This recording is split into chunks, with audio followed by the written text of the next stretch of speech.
Halo Ngominers, apa kabar? Kembali berjumpa di Ngomin on the road. Aku dalam perjalanan ke Denpasar nih, mau jemput istri ke bandara. Nah, tentu saja kawan-kawan pasti tahulah agenda utama kita kali ini adalah bahas pertandingan tadi pagi, Inter lawan Red Star Belgrade. Aku pakai Red Star Belgrade aja karena ngomongin Cerveta Verde itu susah banget. Sebelum itu aku mau bahas kemarin ada lanjutan lagi perkembangan dari kasus yang aku bilang soal yang melibatkan Inter sama Milan dengan Ultras, dengan mafia itu. Tapi mungkin sekarang karena sudah mulai banyak media yang menangkap, tentu saja beda media ada beda-beda angle-nya.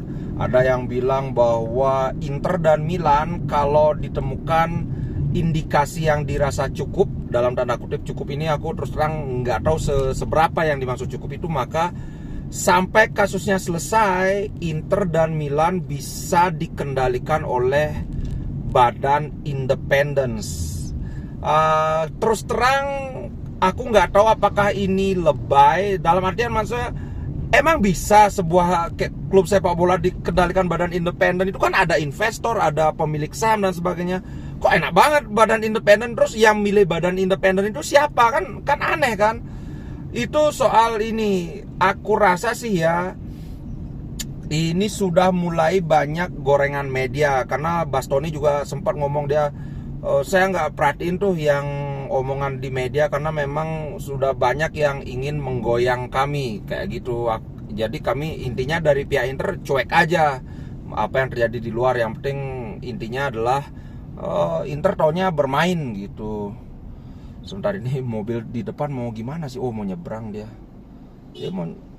Waduh, gimana sih? Sorry. Ini ada mobil mau nyebrang, aku udah berhenti, yang dari belakang malah nyalip. sorry atas gangguannya. Oke.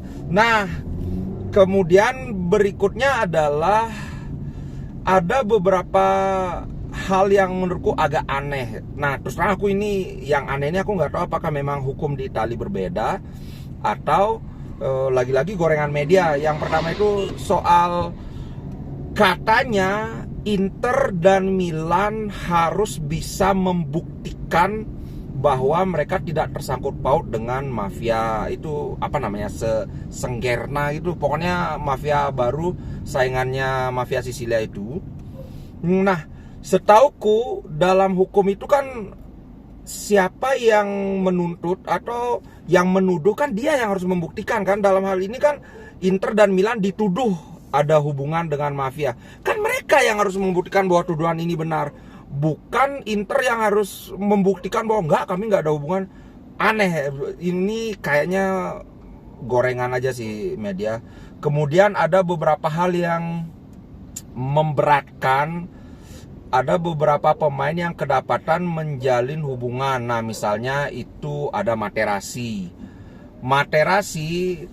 Tapi kalau Materazzi sih sepertinya ini tidak terlalu tidak terlalu berhubungan dengan Inter, karena Materazzi itu kan sudah bukan pemain Inter lagi. Itu yang pertama. Kemudian itu pun hubungannya dalam hal katanya Materazzi sekarang punya bir merek baru. Nah, dia akan menjual merek bir ini selama beberapa waktu itu eksklusif kepada pentolan Ultras ini. Nah, kayak gitu. Kayaknya sih ini nggak ada sangkut pautnya. Kemudian ada Hakan Calhanoglu yang beberapa waktu lalu katanya diketahui makan malam bersama dengan salah satu pentolan ini, si siapa namanya, Fedi Rimarco gitu. Pokoknya aku pas baca dulu, kok Federico Di Marco, bukan, pokoknya IAO gitu namanya, aku lupa banget. Kemudian ada juga Barella, tapi kalau yang Barella ini aku belum jelas apa keterlibatannya. Nah, ya namanya lagi gorengan ini kan muncul lagi lah ketika pertandingan Inter lawan Milan itu, karena ditengarai pertandingan itu aneh.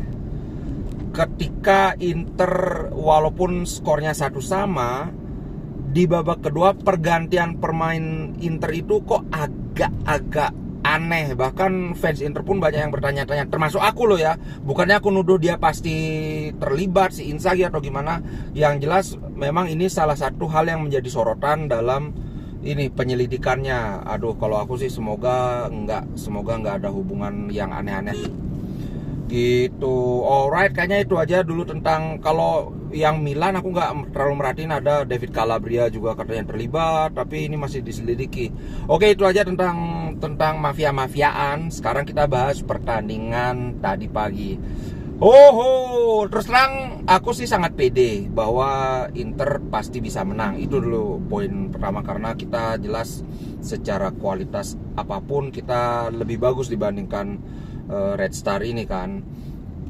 Cuman kan berapa banyak menangnya kan, itu pertanyaannya kan.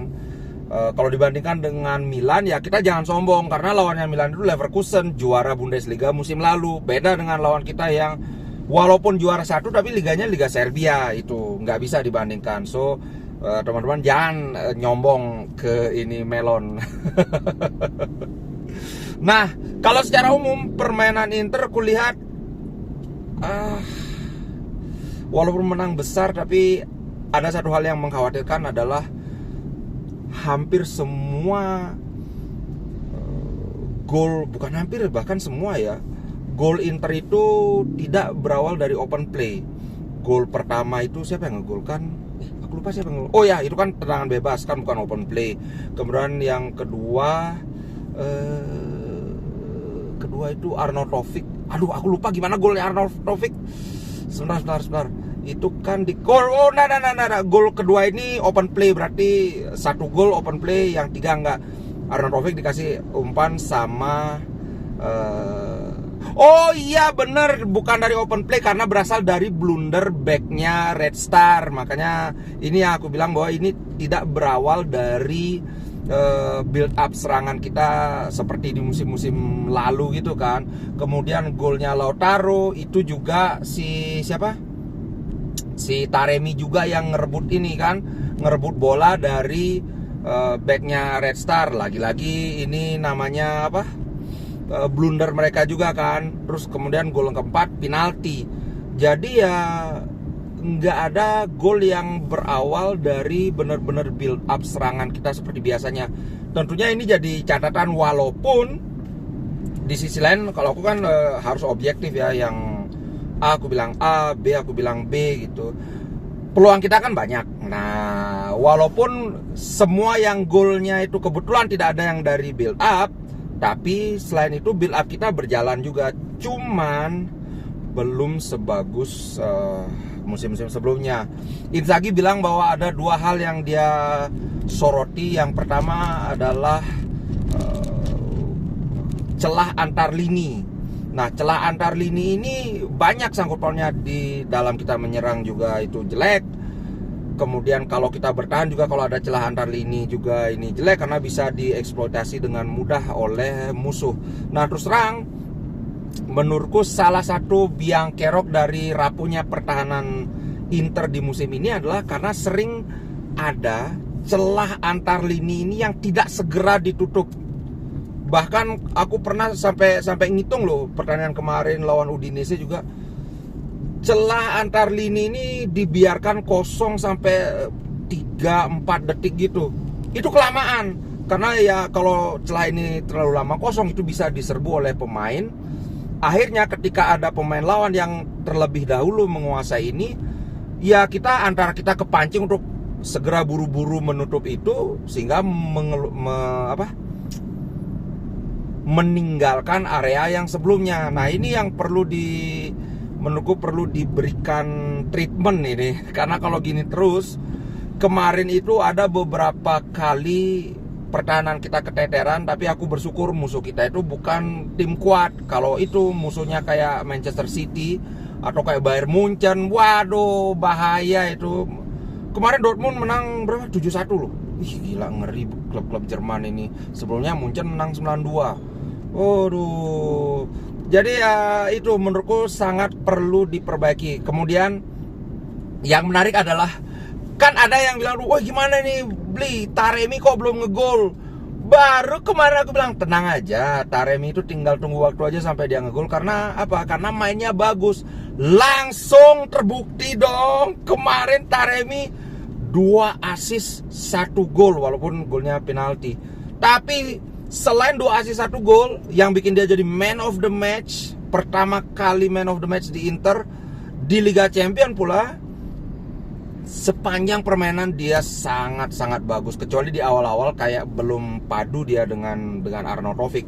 Tapi selain itu, waduh, pressingnya mantap, main bola atas lumayan, kemudian jaga bola juga oke banget. Sampai-sampai seharusnya penendang penalti kedua Inter itu adalah Lautaro, bukan Taremi. Tapi Lautaro kemarin ngasih ke Taremi dia, makanya kalau kan nggak ada hak, kan harusnya Lautaro yang nendang. Tapi udahlah, Lautaro udah gol, udah dikasih assist, dikasih Taremi, dan Taremi pun pecah telur.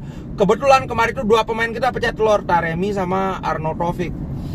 Kalau pemain lain aku mau komentari, mungkin Arnautovic ya nggak jelek, tapi nggak terlalu oke juga. Mungkin nggak jeleknya karena musuhnya nggak terlalu bagus sih ya. Itu yang perlu diinikan. Kemudian berarti tinggal Korea aja striker kita yang belum ngegol. Weh, mantap. Baru aja Lautaro pecah telur, sekarang udah ngegol lagi kan. Itu kalau dia mau ngambil penalti udah 2 gol loh Lautaro. Tapi ya memang kapten kita nggak egois. Mantap, surantap. Saat ini terakhir aku lihat Inter itu masih ada di bawah City, walaupun poinnya sama, selisih golnya juga sama. Tapi nggak perlu terlalu diinikan. Ada satu pemain juga yang ingin aku bahas secara khusus adalah Zielinski. Taremi udah, Zielinski adalah kemarin ini kali pertama dia bermain full 90 menit jadi starter sekaligus main full. Nah, menurutku Zielinski tampil cukup baik, masih kalah baik dibandingkan Mkhitaryan. Tapi kalau aku kasih nilai 7 dapat solid 7. 7-nya itu 7 plus lah, bukan 7 minus. Menurutku ini sebuah sebuah kabar gembira karena dia kelihatan sudah semakin menyatu dengan tim, sudah semakin, walaupun beberapa kali aku lihat dia positioningnya kurang ngeklik sama pemain lain, tapi overall bagus, 7. Mkhitaryan setelah 2 pertandingan sebelumnya tampil nggak bagus, kemarin overall Mkhitaryan bagus, cuman dia memang finishingnya itu membagongkan sekali saudara-saudara. Coba kalau Mkhitaryan itu berapa 2 kali ada peluang. Yang pertama yang dia nyungkil itu, aduh, kemudian yang dia tembak udah deket sama gawang tapi ya nembak burung lagi. Kalau enggak gitu bisa 6-0, bisa lebih itu. Kemudian siapa lagi? Udah itu aja. Zielinski mantap. Menurutku sudah saatnya Zielinski di Liga lebih banyak lagi mendapat kesempatan. Cuman ya pertandingan berikutnya kemungkinan Zielinski tidak akan jadi starter. Tapi kita lihat aja karena bukan Fratesi kan nggak jadi starter. Kayaknya pasti next lawan lawan Torino kayaknya ya. Kayaknya pasti Fratesi yang jadi starter. Cuma nanti pendampingnya apakah Mkhitaryan atau si Zielinski masih kita lihat lagi nanti. Kalau Hakan kan kemarin sudah ditarik agak awal, jadi kemungkinan lawan Torino dia masih bisa jadi starter lagi. Alright, overall aku cukup puas dengan permainan Inter. 4-0 adalah skor yang bagus. Tidak istimewa menurutku karena kelas lawannya itu sebenarnya jauh di bawah Inter Milan, tapi tetap mau menang lawan City, menang lawan Madrid, mau menang lawan Persija, tetap aja poinnya 3. Iya nggak? Oke guys, itu dulu. Terima kasih banyak kawan-kawan. Kalau kawan-kawan mau support, silahkan subscribe, silahkan komen, silahkan sawer, silahkan jadi member. Banyak cara untuk mensupport channel ini. Sampai jumpa di konten berikutnya. Ciao.